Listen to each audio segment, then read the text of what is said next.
Welcome to Meet the... That's going on the show. That's going to be good. Yeah, that Looper. might. That might.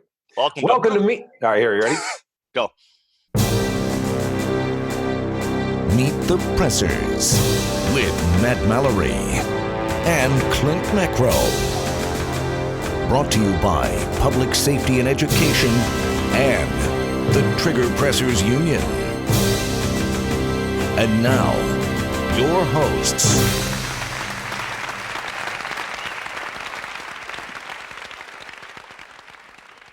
Welcome to Meet the Pressers. My name is Clint Macro, and this is my esteemed co-host, Matt Mallory. This episode of Meet the Pressers is made possible with the generous support of the lawofselfdefense.com, Nikon, Shooter Technology Group, ASP, Saber Red, the Safer, Faster Defense Responder 2.0, and Lee Armory. Thank you. We have an awesome guest on by the name of Amy Dillon. Yep, all excited. I am too. Amy is co-host of Polite Society podcast, politicsandguns.com. Get that out fast. Director of training at Three Gun Nation, owner and firearms instructor at Legacy Defense, freelance writer, copywriter, blogger, DC Project as well, and Marine, former, I shouldn't say former, because I don't say always former. a Marine. Drill sergeant, staff sergeant when you were in. So tell us a little bit more. What did I miss? I mean, you do so much. You're so versed. Yeah, I think you got it all. Yeah, that's my spiel. I was in the Marine Corps. I was active duty for 12 years, and I was originally an aviation analyst. Then I was a marksman instructor and a drill instructor at the recruit training depot. That's what I did before I got out. And since then, I've been working in the firearms industry. It's been about 8 years now. But I started off as a retail store manager and a range master for a manufacturing company in South Carolina, Palmetto State Armory. Yep. And eventually, I was their director of training and range operations. And I just oversaw the range development, and wrote the training curriculum and was a firearms instructor, lead firearms instructor over there. And I worked for them for about 5 years. And since then, I kind of just navigated my way through the industry, doing different things, doing guest instructor spots for other places, other organizations. Started writing, so became a freelance writer, developed that, and a brand ambassador for 511tacticalguns.com, and been big into the advocacy work for the past year. Awesome. Working with the DC Project for the past 4 years, and it's been a ride, but I love it. Now, go ahead, Clint. So what do you find harder to train, recruits in the Marine Corps or average everyday law-abiding citizens? Well, I'll never forget my first class outside of the military. And I didn't have my, I wasn't into my groove as an instructor yet. I was still very much military, military type. And I want to say at one point, I thought recruits might be easier just because they had to listen to me, right? They didn't have a choice, and it was very structured. And what I found difficult when I, was teaching civilians was I had to learn how to listen and connect with people instead of just, saying what giving orders or saying what I had to say and expecting them and knowing that they would respond a certain way. So that was a challenge for me, to be honest, my first year out. One of the top things that veterans struggle with is kind of readjusting to that it's a new normal. A lot of it is to do with reshaping and kind of relearning your identity and just how to interact and have those interpersonal relationships within society. When did you enlist in the Marine Corps? I went through basic training in 1998, right out of high school. Wow. Okay. So your reasoning was it was a career choice, or what led you to make that decision? So I come from a family of Navy, they were, my entire family behind me is U.S. Navy. And I never really, because when my parents had me, my dad was already retired from the Navy. And so I never grew up in that, military brat lifestyle. But I never really thought about it, to be honest with you. It was never a childhood dream of mine to enlist or go into the service. But I think that at some point in high school, and I was kind of I don't know, I'll try to paint a picture, but I was your typical Southern Californian teenager, rebel without a cause, like, had a really great family, awesome childhood, but I was just getting into the wrong crowd and getting to the wrong things in high school. Mm-hmm. And I think because of the foundation that my parents gave me, I was able to kind of identify that I was doing the wrong thing with my life. And so there came a point in my senior year in high school where I said, I want to, I want to be independent, and I want to do something that makes a difference. And I'm not ready to go to college. I don't want to have that typical normal path. And I went to thought about going into the military.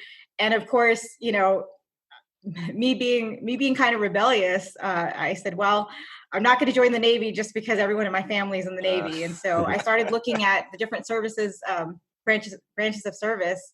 And I heard that the Marines were the best. And I was like, well, I'm the best. So, I don't, and then I started talking about it, and people kept, are you sure the Marines, it's hard, cause I'm pretty small. I'm 4'11", and, I'm short and petite, and there's a lot of people that would look at me and not think that I was, I had the potential to be a Marine and to make it through training. Mm-hmm. And it just kept nagging at me. And I felt that, as corny as it sounds, I just felt that calling. And I just felt that it was something that I wanted to challenge myself to do. And so I did it. And it, of course, changed my life around. And it was one of the best decisions I've ever made. Hi, everyone. This is Joe Breeds with Elite Firearms and Training out of Bridgeville, Pennsylvania. And you're watching Meet the Pressers with Matt Mallory and Clint Macro. Meet the Pressers. Having just gotten out of the military and being out of my comfort zone, I realized for the first time in my life that my safety and everything was completely on me. Mm-hmm. And I didn't have, a fellow Marine to turn to, or my command that would always, be there. And whenever we traveled, we were always, with my unit.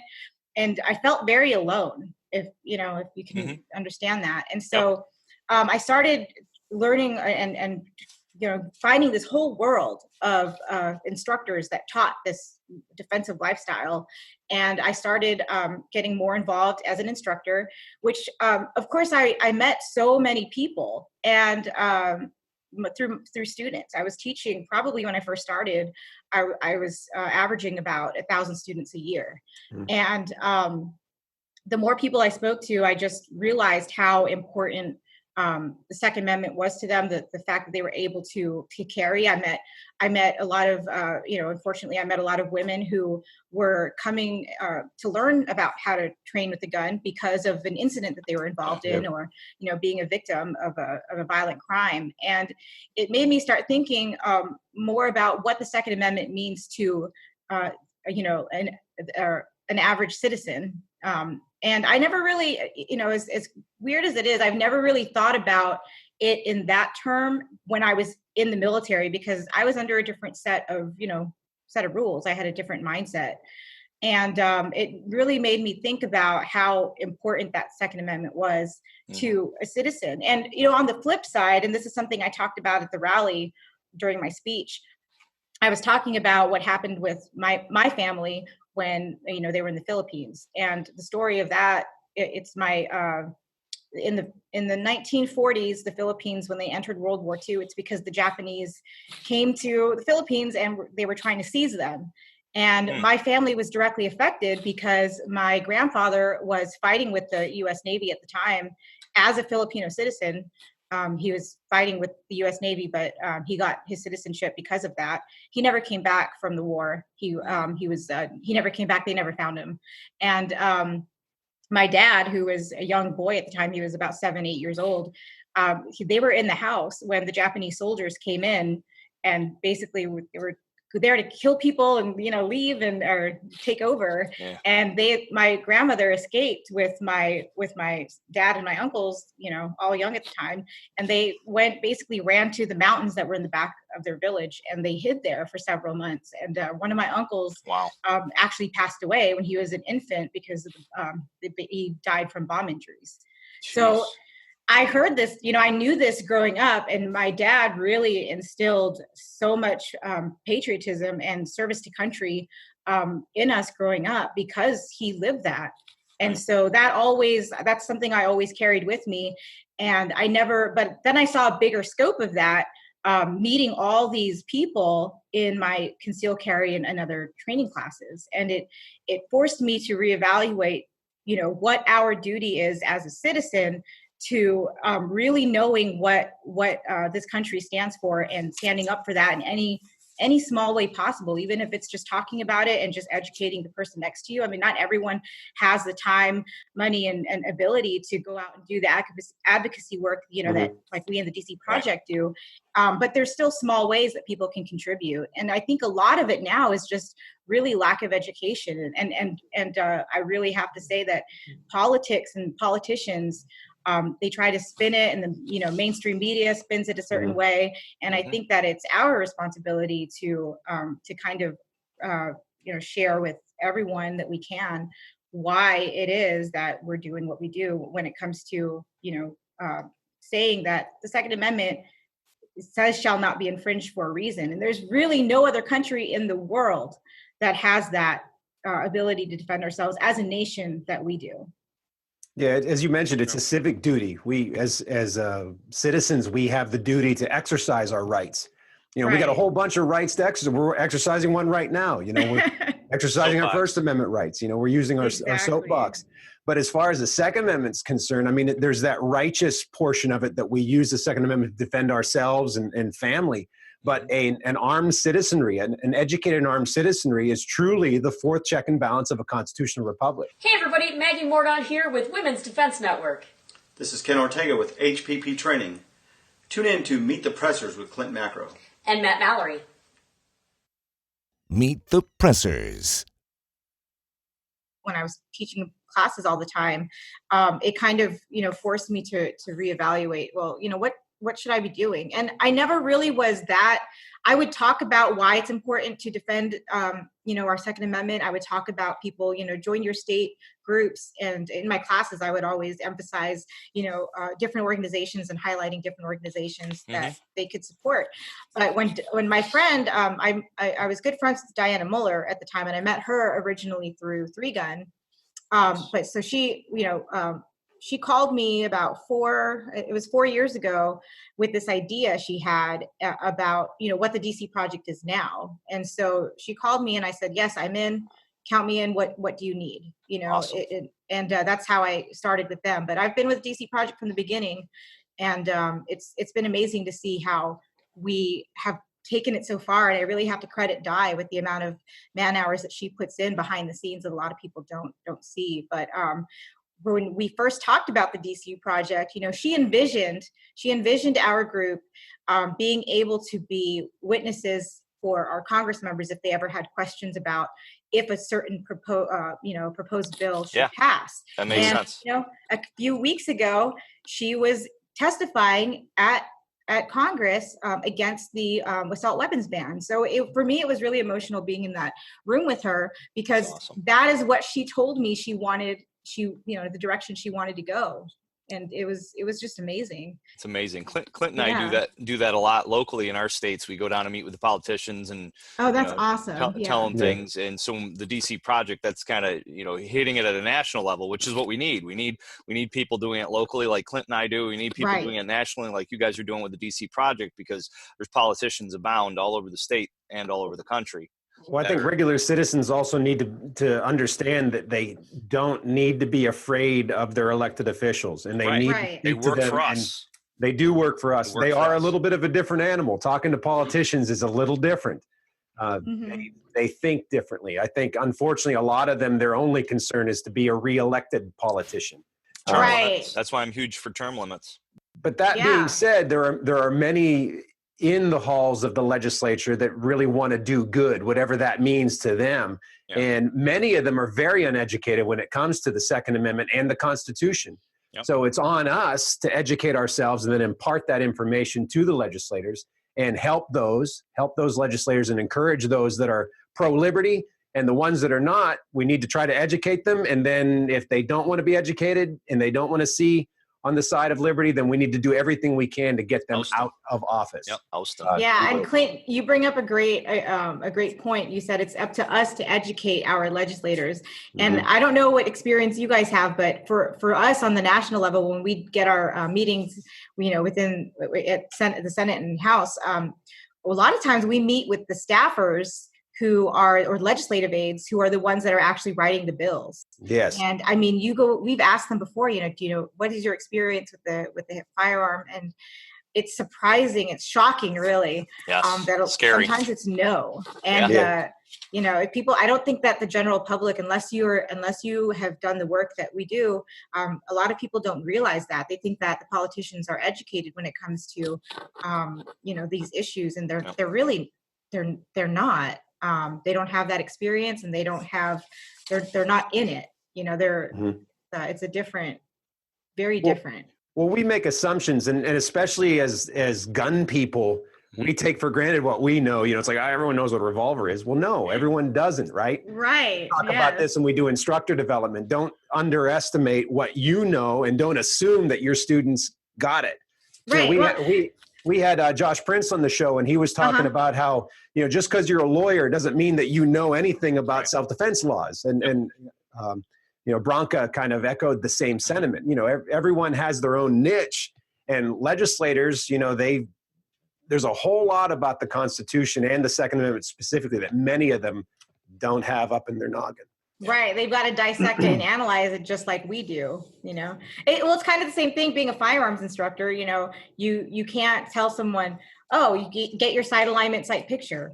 I mean, a brand new student has no idea what you're talking about. Sure. So we take for granted that we understand what that means. But I mean, you've really got to break it down and show it to them. And I think, it's funny because as a marksmanship instructor, that was something that was taught to us, and at the schoolhouse was the instructor schoolhouse was, you've got to break it down into terms for someone who has zero experience. You've got to break it down to something that they know, and then relate it. And it's the same thing when it comes to how laws apply to us as private citizens when those bills are passed. It doesn't help that we have acronyms all running through our head from our military times, does it?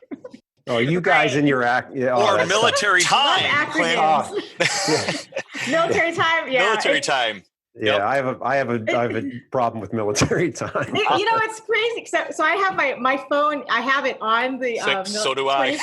But it makes sense to me because I don't like why say 1700 instead of 5 because then I don't have to say 5 a.m. or 5 p.m. Right. Exactly. I'll make a joke like I'll have my cell phone in a class if I'm teaching an active killer. I call them active killers because of what they're doing, not what they're using. I don't call them active shooters. So I got an active killer class, and I'll tell somebody, I'll be like, if somebody comes up to you and they ask you for money, or they're getting close, or they ask you for the time, and what I do is I'll say up, and I'll keep my eye on them, and I'll get my phone ready, and then I'll show it to them, and it'll be like 1700, and they're like, what's that? I'm like, it's military time. You don't want any of this. Get away from me. Yeah, I always have to remind Matt to just tell me AM or PM, dude. I don't want to do always minus. It's 12, it's 12 minus 12. Yeah. I'd always just do 2. So 5, 6, 7, boom, 1700. That's how I always, I just add 2 to it. And then obviously it gets a little quirky when you get to other times, but the main times you're going to do is during the day, during the work day. I've heard too many people say my vote doesn't matter. And I'm sick of hearing that. Your vote matters. Everybody's vote matters. And even if you're in a state where it doesn't, like in New York, it doesn't really weigh as much, you still got to vote. You still got to do it. And then on top of that, your vote matters even more if you go down and talk to the politicians and get in front of them and tell them how you feel. You can't go down they'll look you up. And if you're not a voter, they will not listen to you. That's true. Some of them. They ask for what district you're in. They're like, what district are you in? I mean, that was the thing. When I went down, I think I met with 6 or 7 different offices down there. And they're like, well, what are you out of? Who's your, and none of them, not one of them that I met with represents me, but I wanted to get in front of them. You need to, with full integrity, be able to look them in the eye and say, I vote for president all the way down to dog catcher. I am a super voter and I'm eligible for a cape.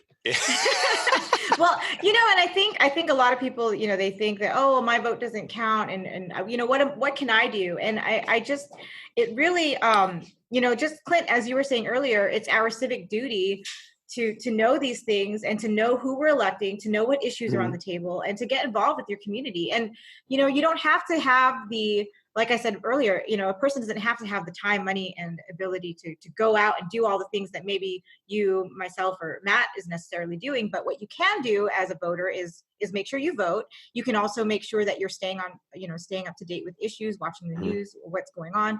And you can also just make your opinion heard. And it's something so quick, like a phone call or an email sent to the office, because I don't know if people realize this, so let's get this out there. But anytime a private citizen makes a call or sends an email that says, I support this or I don't support this bill, it gets recorded. It has to.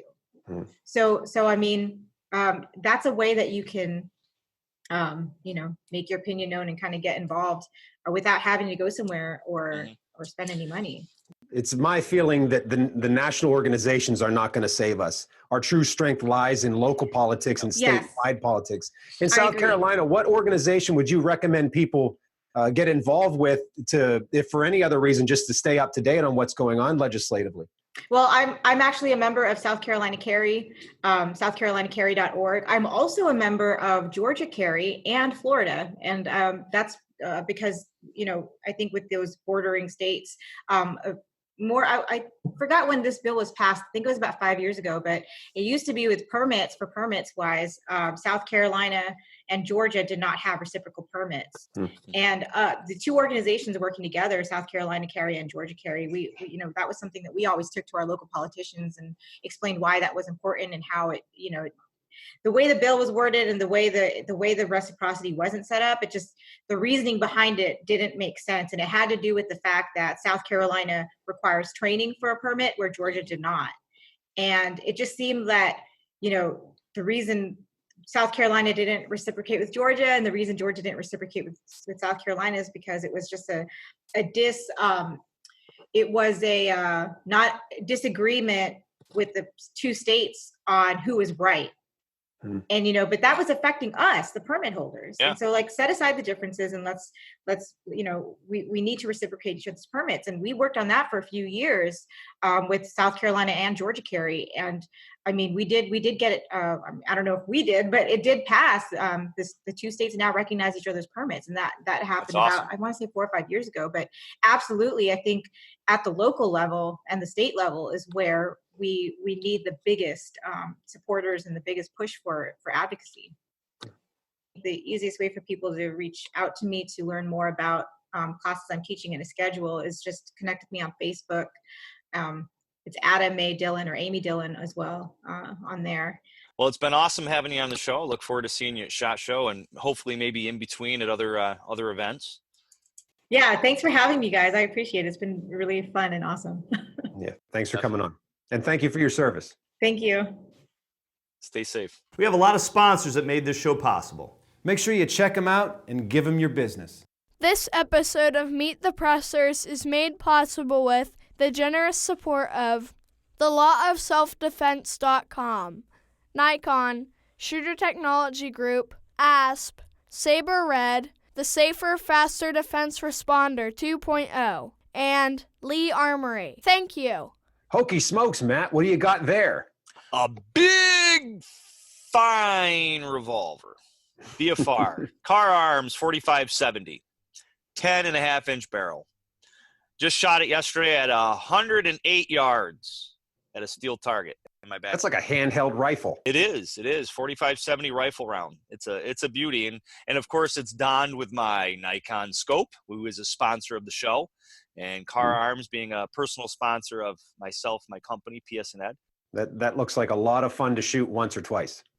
Actually, it's funny because when I shot it, and everybody probably seen it. If they didn't, then they can watch the episode on Aaron Childress episode. At the very end of it, you seen a video of me shooting, and it really didn't bother me that much. But yesterday, I woke up this morning and my wrist was hurting. I'm like, why is my wrist clicking and hurting? And then I realized, because I shot this yesterday, 108 yards at a steel target in my backyard. How's the scope working out for you? I mean, that's a big hole. It's working out great. Scope looks even bigger when it's pointed at you. Yeah, I know, right? Yeah. So the scope is awesome. It's a beautiful Yeah. gun, beautiful scope on this thing. I have to say, I'm very, very impressed with Nikon's optics. Yeah. Yep, definitely. The spur that they ended up sending. So this is a nice little reticle here, nice little red dot, and that's going to be going on this bad boy, my Glock 34. When I get the chance, it's going to go right there.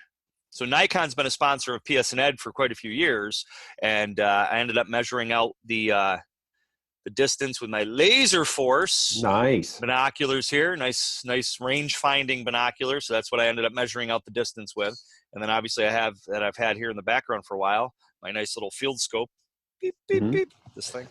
Well, here. Beautiful. Yeah. Look at that. That's the X1000, right? Is that the X1000, the black one? Yeah. The FX1000. FX1000. This is on my Voodoo Gunworks V22. I finally have glass on this rifle that is worthy of the rifle. Put it all on, got it all set up. I'm actually very impressed with Nikon's rings.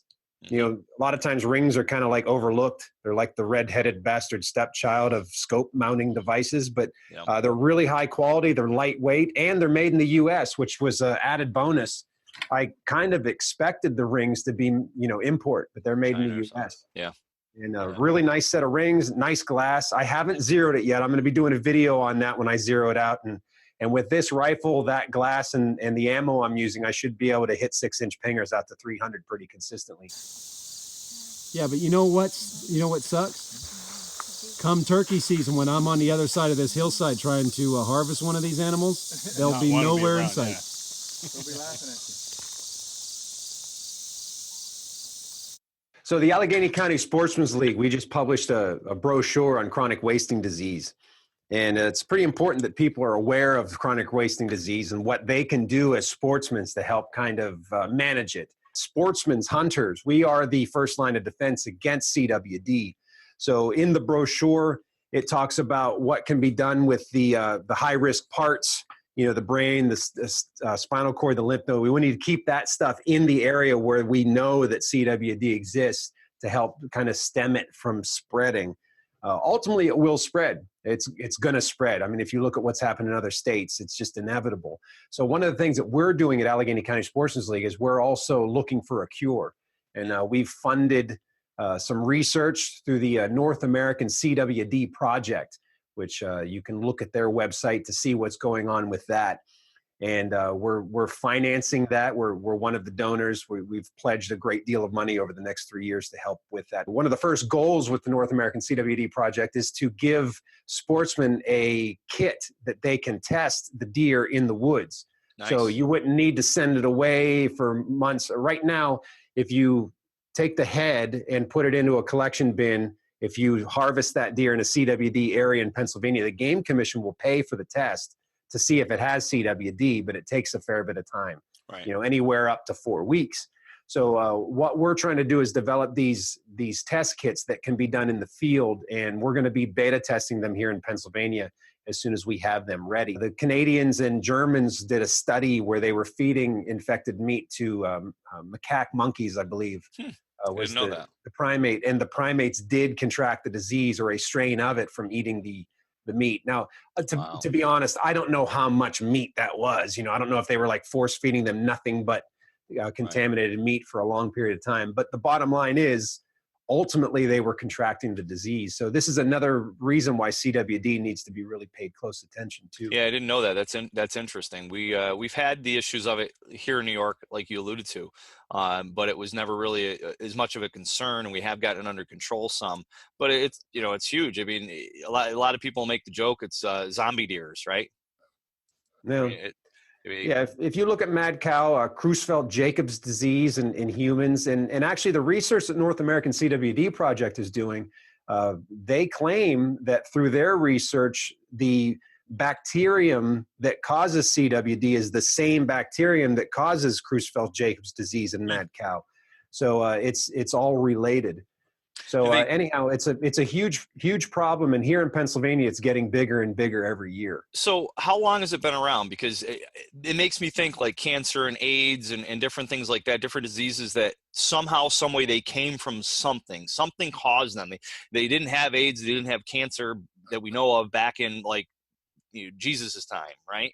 So what kind of history or research have they done to find where it's evolved from, where it's came from, what started it? I've heard many different things, and it seems to be the major consensus of the sciencey people. I'm not a scientist, and I don't claim to be one, but it seems to be that perhaps the disease has been around for a long time, but it wasn't till the 80s to where they really kind of figured out what it was. There are a lot of other diseases that have similar symptoms where very quite possibly they could have been misdiagnosed as other things. But it started, I believe, or they first started recognizing the outbreak in Colorado 20, 30 years ago, and it's kind of made its way east. And a lot of the transfer of the disease came through deer farms. Oh. And it wasn't in the wild population. And then as the deer farms, deer would escape, it would cross-pollinate, wild deer would get into the farms, that kind of thing. And the way it's transmitted is through the saliva, but it can live in the soil. And so it can live into the soil for a decade, as far as I understand from talking. Even the Pennsylvania Game Commission scientists say that it could be in the soil and now in plants for up to a decade. So a lot of states have done like targeted removals where they've lessened the deer herd. That's been one way to manage it, but it doesn't get rid of the disease because if you wipe out all the deer and then reintroduce them 10 years from now, according to the Game Commission's data, they could recontract the disease. So really what needs to be done is we need to focus our attention on managing it the best way that we can, but also let's look for a cure. Yeah. And that's what we're trying to do as we back the North American CWD project. And John Evelyn is the Pennsylvania director of the North American CWD project, and we're going to have him on the show here eventually. Allegheny County Sportsman's League published this brochure, and you can pick those up through any one of our member clubs. And I've been pretty much anytime I drive past a gun shop or a sportsman's shop, I stop in and drop off a stack of them. So keep an eye out for that. We'll also have some information on our Allegheny County Sportsman's League Facebook page as well. Thanks for watching the show. Make sure you like, subscribe, share, and click that little bell to make sure you know when our next episode's uploaded. Until next time, adieu. Thank you for watching Meet the Pressers.